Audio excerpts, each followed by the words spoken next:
Guys, good morning po. Ayan, speaker reveal tayo. So ito yung binili kong speaker sa Lazada na. Ayan. Ito Tasonra. So brand niya Tasonra na D15 850 watts yan. So mabigat siya talaga. Ito yan. Impedance 8 ohms, sensitivity 95 dB. Tapos ang frequency niya ay 50 Hz by 3 kHz. So ito guys. So yung kanyang voice coil, so 4 inches. Ayan. Tapos yung spider niya napakatigas. Kaya kung mapapansin nyo,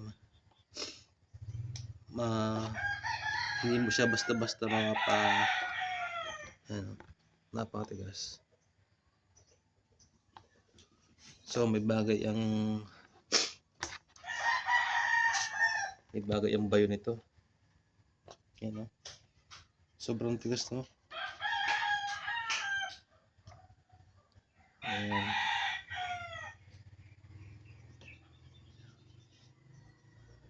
So mabibili nito sa Lazada ng ano lang to, ng 3,800 yan.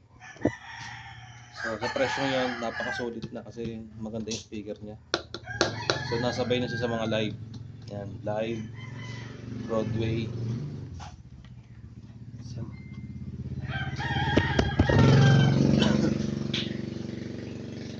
kaya kung nagtitipid kayo, yan. Ito yung sasuggest ko sa inyo. Itong brand na Tasonra. So tinanggal ko na siya sa box niya kasi pipinturahan na to eh. Yan. Ito yung ginawa ko. Naka-imported to na customize ko lang yung sukat. Ito, yan guys. Yan. So saktuhan lang yung kanyang speaker. Para hindi siya, kasi ako lang yung nagbubuhat ito eh. Kumbaga parang kayang-kaya ko siyang buhatin mag-isa. Ito.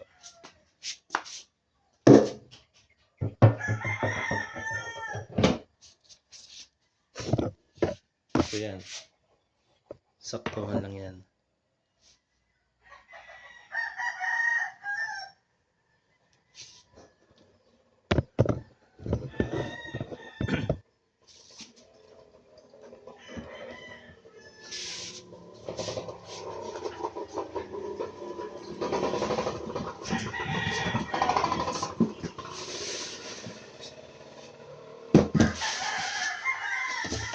Ibabalik ko muna sa box niya para hindi makalat dito.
Ito ng video okay.